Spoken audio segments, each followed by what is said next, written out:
Good evening. Thank you so much for joining us. This is the main news on Camnet TV, coming to you live on Topstar, channel 106 on Stream app. We are also streaming live on Facebook, Camnet TV, as well as on our YouTube channel, Camnet TV. Here are the headline news tonight.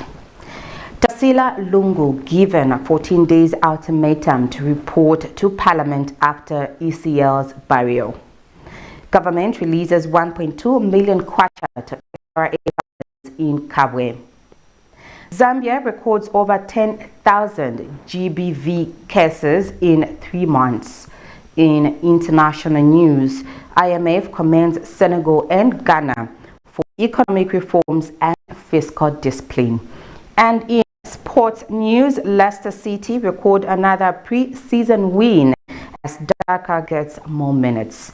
I will be back with the details shortly after this break. For immediate coverage of any breaking or latest news in Zambia and around the world on Camnet Television, call the numbers on your screen.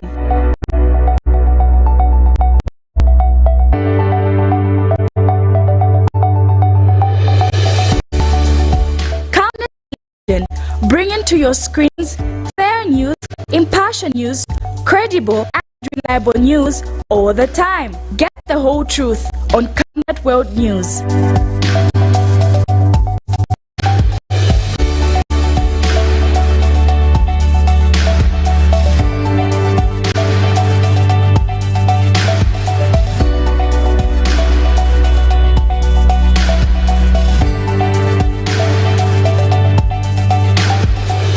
Camnet Television, not just another channel.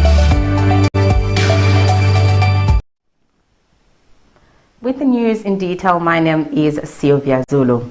Speaker of National Assembly Nelly Muti has directed Chawama Member of Parliament TASILA LUNGU to present herself either to her office or to the House within 14 days following the burial of her late father, or within 14 days of the opening of the 5th session of the 13th National Assembly. The directive follows a request by Ms. LUNGU for leave of absence to attend court proceedings in South Africa in connection with matters surrounding the burial of her father, former President Edgar Lungu.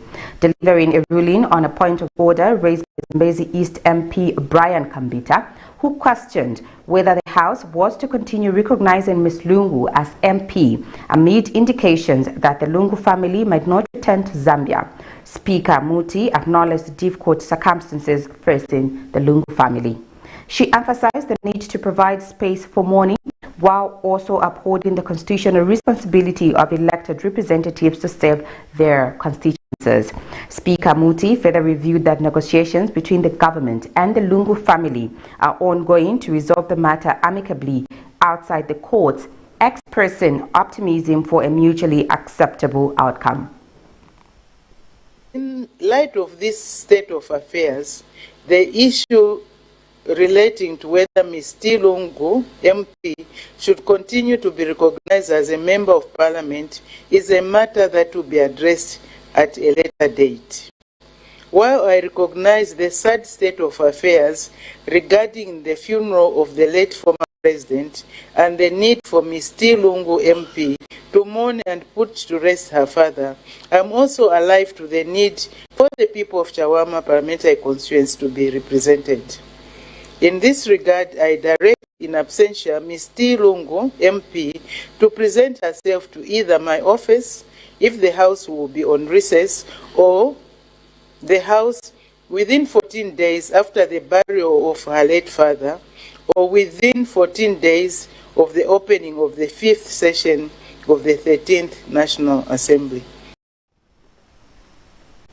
The Movement for Multi-Party Democracy, MMD, has condemned Patriotic Front Secretary General Raphael Nakachinda for what it described as pathological lying and shameless hypocrisy in his recent political commentary. MMD says Mr. Nakachinda's attempt to portray himself as a patriot and defender of democracy is not only misleading but an insult to the Zambian people's intelligence. MMD spokesperson Bredo Phillips says Mr. Nakachinda's appearance on the Hot Seat radio program was nothing more than a staged performance full of deflection and blame shifting. Mr. Phillips accused Nakachinda of playing a key role in the destruction of MMD during his time with the ruling elite, alleging that he collided with powerful forces to weaken the former ruling party in exchange for political favors. The MMD says it finds it ironic that someone with such a record of political optimism would now attempt to claim the moral high ground. We in the movement for multi-party democracy, MMD, are shocked at Mr. Nakachinda's pathological lying and consistent pattern of dishonesty in dealing with the Zambian people. It is this very disingenuous and uncalled for behavior that eroded the public's trust in the political organization for which Mr. Nakachinda is poster child, causing 2.8 million Zambians to vote them out of office. Yesterday, on the hot seat program, Mr. Nakachinda summoned all the good English words that he had learned from the streets and attempted to project himself as a committed patriot, champion in the defense of the tenets of democracy, and a fearless advocate for constitutionalism. Instead of taking advantage of the program to share a clear roadmap for where they seek to take the nation should the Zambian people trust them again, Mr. Nakachinda squandered the golden opportunity and used the airtime to demonize other political players, labeling them as tools fashioned by the state to kill intra-party democracy and to weaken the party that he represents. Judging from his utterances on the program yesterday, it's easy for us to deduce that Mr. Nakachinda lacks a sense of shame and has a selective memory. This is something that will serve as a serious bottleneck to his political ambitions and aspirations, especially that he has never exhibited any contrition of heart for his past wrongful actions. We in the movement for multi-party democracy find it strange and bizarre that of all the people, Mr. Nakachinda can today have the temerity to project himself as a patriot, defender of democracy, and the paragon of virtue. Babala has commended the Financial Intelligence Center, FIC, for releasing the 2024 Trends Report, which highlights a decrease in corruption. The center also noted a decline in the number of reports analyzed concerning public sector corruption, falling from 55 in 2023 to 40 in 2024. In an interview with Camnet News today, Mr. Monsanje attributed the reduction in corruption to the leadership of President Hakainde Hichilema, who is known for his steadfast stance against graft. Mr. Monsanje pointed out that the president has made it clear that anyone caught engaging in corruption practices will face the consequences alone. He stated that this has led to improved development outcomes across various sectors of the economy, thanking President Hakainde Hichilema for his firm declarations. Mr. Sanjay observed that the recent decrease in corruption within the public sector aligns with the increase in Zambia's Corruption Perception Index, CPI, which rose from 37 in 2023 to 39 in 2024, according to the Cabinet Office. That FIC report is showing notable progress, and it is going to celebrate the wins that we attain as a country, because when there is a reduction in those matters, we need to celebrate and see what worked, what is it that we did well that helped us to make these improvements, and those improvements is what we must now rely on and strengthen and do more of the areas of where we have made improvement. And so this has been raised at the same time with the CPI, the Corruption Perception Index, which also has noted an improvement. I think Zambia has moved a number of steps, in that out of 180 countries, Zambia, I think, came out something like number 90 or so in that report, and it has shown an improvement from I think it was 30 from 30, I think 37 or so to 39 points. So that's also an improvement. So these things go together, the CPI and the FIC. The corruption there is an improvement in dealing with corruption, so it's reducing, and the financial indicators are also showing an improvement. And this is not just coming as the ordinary. It's because of the work which has been put by the new European government, the leadership of His Excellency President Hakainde Hichilema, where he has been very clear about corruption. It's rare for sitting heads of state to talk about corruption, but President Hakainde Hichilema talks freely about corruption. The Zambia police has disclosed that the country has in the last 3 months recorded a total of 10,170 cases of gender-based violence GBV, marking an 8.4% increase compared to the same period last year. The cases were captured between April and June 2025, with 6,180 classified as criminal offences, while 3,990 were non-criminal disputes requiring alternative interventions such as counselling. Police spokesperson Ray Hamonga says the figures reflect a growing concern over persistent social, economic and cultural factors that continue to expose vulnerable groups, particularly women and children, to abuse. He revealed that women and girls accounted for the majority of victims, with 8,176 females, 80.4% affected, compared to 1,994 males, 19.6%. Significant proportion of whom were affected by sexual abuse. Mr. Hamonga noted that physical violence was the most common form of abuse, accounting for 3,382 cases, including 1,793 assaults, occasioning actual bodily harm, or ABH, with Lusaka province recording the highest number at 665 cases. The Zambia Police Service, through the Victim Support Unit, has completed the analysis of gender-based violence statistics for the second quarter of 2025.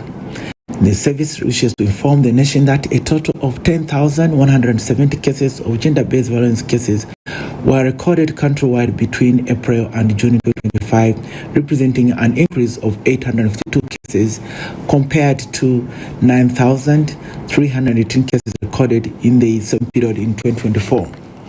Of these, 6,180 cases were classified as criminal, while 3,190 cases were classified as non-criminal disputes. This increase serves as both a call to action and a reflection of continued underlying social, economical, and cultural challenges affecting vulnerable groups in our society. On demographic insights, a breakdown of the data reveals that 2,546 children were victims of gender-based violence, 1,922 were involved in criminal cases, while 624 were involved in non-criminal matters. 7,624 adults were affected, comprising of 6,266 women, while 1,358 were men.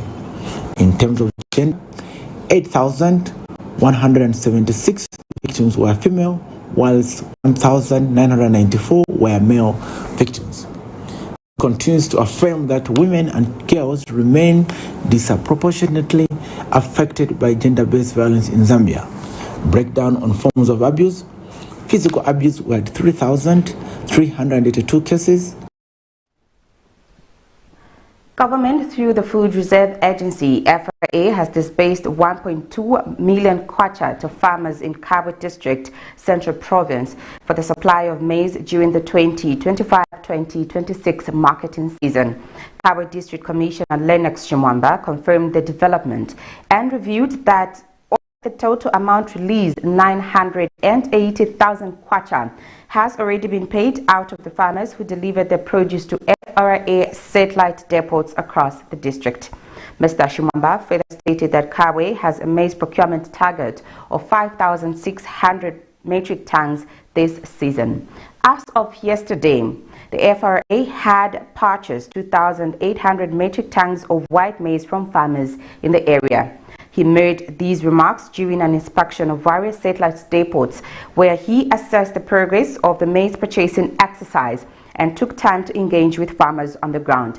Mr. Chimwamba commended the farmers for their commitment and urged them to continue supplying quality maize while assuring them of timely payments as the marketing season progresses. As per tradition, government through the Food Reserve Agency buys farmers annually. This 2025-2026 marketing season, government is already on the ground buying the commodity from farmers. KABWE District Commissioner Lennox Chimwamba visited some depots to appreciate the works and gave this update. We are here at in Munyama Ward at Kasavasa Depot, where we are receiving with a lot of delight the produce from our farmers. So to give you a picture as a district, we're excited that out of the target that we're given for 5,600 metric tons, we have so far done 2,800 metric tons. We have also gladly received 1.2 million from government through FRA, and we have spaced just slightly over 980,000. Munyama Ward Councillor Jacob Njovu says people in his ward are happy to see the timely disbursement of funds. We are very happy as farmers in Munyama to have this process with FRA, because now people have enough money for their use. Helen Witt reporting from KABWE, Central Zambia. A resident of Twatasha, Kamuchanga in Mufulira district, Domiciano Chanda, is urging government to intervene and ensure ZCCM-IH pays its former employees their terminal benefits. Mr. Chanda says he dedicated 20 years of service to ZCCM, believes it is their right to receive the payments. He says that he is not alone in this struggle, as over 100 former employees are also awaiting compensation. Mr. Chanda has appealed to President Hakainde Hichilema to direct ZCCM management to fulfill these payments before the end of the year. 20 years service for maximum benefits. I write it one day out to get some people it is him, the excellence, the president is a hacker in the Chilema 2021. Much now, mine pensioner, the one material benefits, and I own day for material benefits, and I will have a baby. You take the hundreds and hundreds who my fellow disadvantages, X minors, no, but they are cowards. Well, so Kulanda, Mbalandi are in the win. So, they papa, we were HH is now papa. Calling a little one day, if I hear Nami Bombera, you pay Nami Bombera, papa. In Penin, when we were ZCCM, we were ZCCM. It is actually a report, very put over State House. Now, papa, I remember this one paying them before 2026. No, you want a food, no, you want only for one paying them. Otherwise, no more about. Mufulira District Commissioner Evaristo Chilumba is saddened about the closure of Kawama West Community School due to poor sanitation. Mr. Chilumba, the school management, had reached out to an NGO to construct a new ablution block, but the District Education Board rejected the proposal, allegedly due to the organization's political affiliation. In an interview with Camnet News, the commissioner said that the school was given grant, but it was not used accordingly. He questioned why the Constituents Development Fund has not been utilized to uplift faces of public facilities in Mufulira Central constituents. I asked as to why the school had been closed. She explained to me the toilets are pathetic. It is unhealthy for the learners to be using such toilets. And in fact, she even went further to say they only have one toilet for the girls, another toilet for the boys, and one toilet for the members of staff, which is not healthy at all. And of course, when you look at that, it's not healthy. Now, the question I have up now is, what has been happening there? all this time, because the CDF, which the president has introduced, and this, all of us are saying CDF is a game changer. And of course, institutions like schools, hospitals, those are the institutions we expect to benefit so greatly from this CDF. Now, I got upset, surprised and upset to hear that they had even been given some grant, but it was not utilized. Now, I'm trying to meet the MP for Mufulira constituency. Look at the two schools. Both schools are in Mufulira constituency. So one gets to wonder as to what has been happening. I would like to have an audience with first the MP, and also this WDC's committees. I've summoned the chairman from each constituency so that I meet them to find out how are they utilizing the CDF, how are they selecting the projects. The school projects, hospital things, those should be given priorities. So I would like to find out from them before we can take action. LUNGU District Commissioner has urged cooperative members in the district to be innovative and embrace new technology to enhance their marketing strategies. The District Commissioner said cooperatives can only grow if they are able to move away from the traditional way of doing things and maximize on the opportunities that come with technology. Meanwhile, LUNGU District Cooperatives Union Chairperson Movika has called on cooperative members to be transparent in the manner they handle the affairs of their cooperatives. He notes that there are some cooperative members who take advantage of others by misusing resources meant to benefit the group. LUNGU District in Western Province joins the rest of the world in celebrating the International World Cooperative Day under the theme Cooperatives Driving Inclusive and Sustainable Solutions for a Better World. And in Mungu, 26 cooperatives today attended the most important day in the world, which plays significant role in development. And the Mungu District Commissioner Morgan Akabesa officiated the occasion. Cooperatives are the catalyst for economic transformation. In so doing, we are implementing key reforms to make cooperative sector more effective and sustainability oriented. By simplifying the cooperative registration and compliance processes, collaborating with the cooperative apex bodies as well as other stakeholders to enhance access to markets, storage, technology and business development services for cooperatives at all levels. We are called to renew our commitment to sustainable development through inclusive models.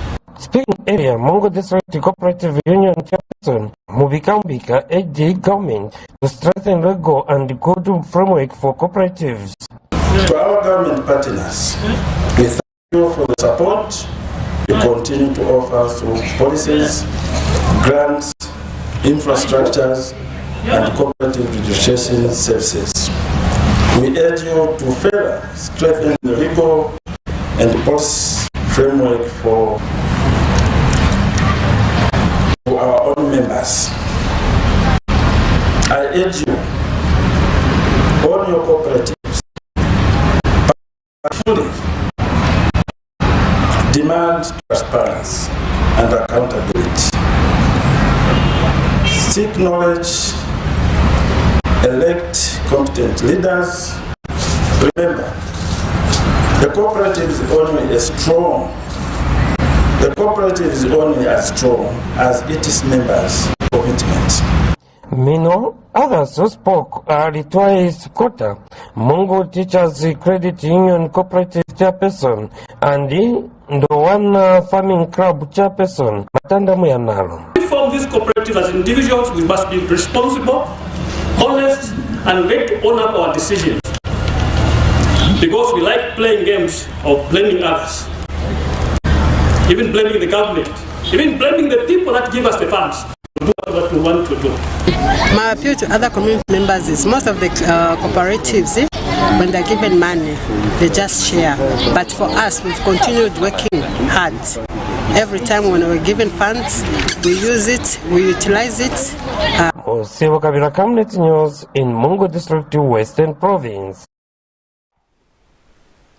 You're watching the main news on Camnet TV. We'll now take a set of commercials. I will be back with some international stories as well as sports news. Keep watching. Get all the latest updates in court news only on Camnet TV. We take you and make you feel part of the court sessions through our in-depth coverage of the adjudication process. Get informed on those who have been arrested, delayed and denied the police bond of victims, persons taking plea, court adjournments, verdicts, and those administration issues in the judiciary. You can also follow and give us a like on our social media platforms. Camnet TV, not just another channel. Are you looking for a reliable and efficient courier company with international standards? Then let UBZ Courier, your trusted partner in swift and secure deliveries, be your ultimate choice. Whether it's a small package or a hefty consignment, UBZ Courier handles it all, locally and internationally. Our modern call center ensures personalized attention for every client. For seamless deliveries within Zambia and beyond, trust UBZ Courier. Call us now on +260 763 062 680 or visit us at plot number 15 Mwapona Road, Woodland, Lusaka, Zambia. UBZ Courier, a world-class brand that can be trusted. Water is life. Each drop counts and each must be cherished. Our tried and tested product meets all international standards. With our smart drip technology, we aim to deliver precision irrigation designed to reduce blockage and wastage, ensuring a high yield. RenGlow, your smart irrigation partner. Potatoes, the unsung heroes of flavor. From crisp chips to creamy mash, potatoes are the versatile superstars of your kitchen. Grown with love by our dedicated workforce drawn from around the community of Palabana. Savenda Farm's commitment is to see to it that we have potatoes that are grown right, healthy, big and tasty. For that quick fix or big celebration or that meal that brings family together, top chefs rely on the Savenda potato to create culinary masterpieces. And for others, it's that icebreaker to a delightful conversation. So, embrace the magic of Savenda potatoes. They're not just a side dish, they're the heart and soul of your kitchen. Savenda, save nations, develop Africa. Enjoy the benefits of an instant loan with us ranging from 1,000 kwacha to 750,000 kwacha paid express once collateral is viewed, valued and verified. Call us on 0763 595 359 or 0779 432 993. Classified Financial Express, here as your financial friend.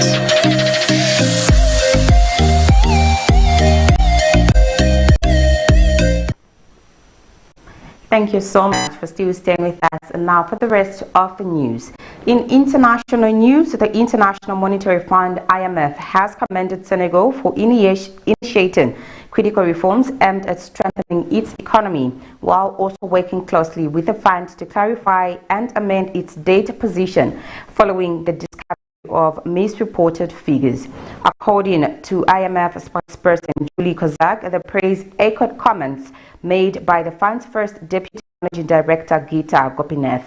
The IMF had previously suspended disbursements under its program with Senegal after an audit commissioned by newly elected President Bassirou Diomaye Faye revealed that the former administration had understated the country's fiscal deficits.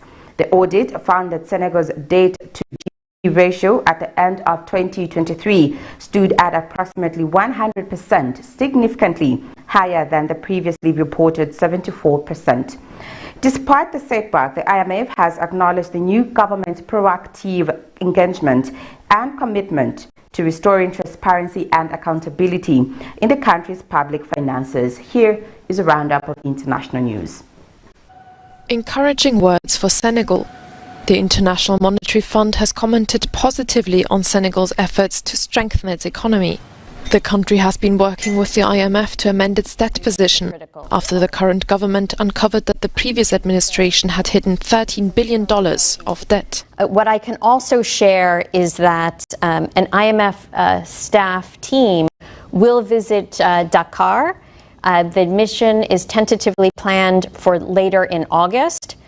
The purpose of the mission is going to be to discuss the steps needed to bring the misreporting case to our executive board. We will also use the opportunity, the team will also use the opportunity to initiate discussions on the contours of a new IMF-supported program for Senegal. We're also working closely with the authorities to design the corrective actions aimed at addressing the root causes of the misreporting and, of course, to strengthen capacity development in Senegal. Senegal's economy has been rattled by the discovery of the underreported debt, which led to credit ratings agencies lowering the country's rating in recent weeks. Senegal is now attempting to resolve the situation and put in place a recovery plan. Failed negotiations or a coordinated tactic. The United States withdrew its negotiation team from the talks aiming to achieve a ceasefire between Hamas and Israel late on Thursday. The negotiations in Qatar were cut short after US envoy Steve Witkoff accused Hamas of a lack of desire to achieve a ceasefire. Israel also withdrew its team in a move that is seen as a coordinated attempt to put pressure on Hamas.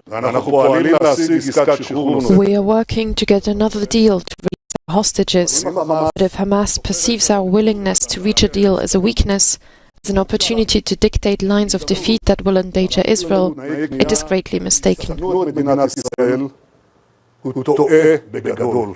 The last ceasefire deal dates back to January and was broken in March by Israel. Meanwhile, humanitarian conditions in Gaza are worsening as Israel restricts aid deliveries, causing what the World Health Organization called man-made mass starvation for the Palestinian population. More than 2 years into Sudan's civil war, aid groups warn it has become one of the worst displacement and hunger crises on the planet. Since fighting erupted in April of 2023 between the Sudanese military and the Rapid Support Forces, over 10 million people have been forced from their homes. At least 25 million now depend on humanitarian aid to survive. The war began in Khartoum and quickly spread, especially through the Darfur and Kordofan regions. Both sides have been accused of war crimes, including ethnic cleansing, sexual violence, and the targeting of civilians. Sudan's once functioning health system is now collapsing. The country faces outbreak of cholera, measles, and malaria, and UNICEF warns that 3.7 million children under 5 are at risk of severe malnutrition.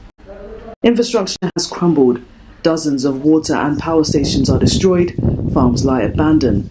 Over 10 cultural sites, including the National Museum, have been damaged or looted. Hospitals struggle to track casualties, but rights groups estimate tens of thousands have been killed or wounded. Despite several rounds of peace talks, the violence shows no signs of ending.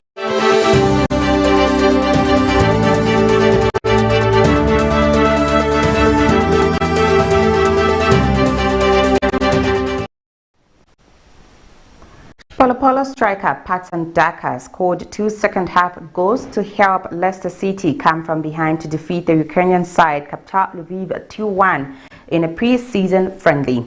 These goals marked Daka's first since December 3, 2024, when he scored against West Ham United in the English Premier League. Starting the match for the Foxes, Daka equalized by converting a penalty and later secured the win with a well-taken strike inside the box. He turned sharply after being set up by Evans and finished with precision. Leicester City will continue their pre-season tour with a match against the German side FC Köln later today, followed by a fixture against the Italian outfit Fiorentina next Sunday. That's it for our main news tonight. Here is a recap of the stories making headlines. TASILA LUNGU given a 14 days ultimatum to report to Parliament after ECL's burial. Government releases 1.2 million kwacha to FRA farmers in KABWE. Zambia records over 10,000 GB cases in 3 months. In international news, IMF commends Senegal and Ghana for economic reforms and fiscal discipline. And in sports news, Leicester City record another pre-season win as DAKA gets more minutes. We now look at the Camnet verse for the day, coming from the book of 1 Thessalonians 5 verse 18. In everything give thanks, for this is the will of God in Christ Jesus concerning you. Thank you so much for watching. My name is Sylvia Zulu. Remember, you have been catching us live on Topstar Channel 106 on Kenstream app. We are also streaming live on Facebook, Camnet TV, as well as on our YouTube channel, Camnet TV. Thank you so much for watching. Good night and God bless you all.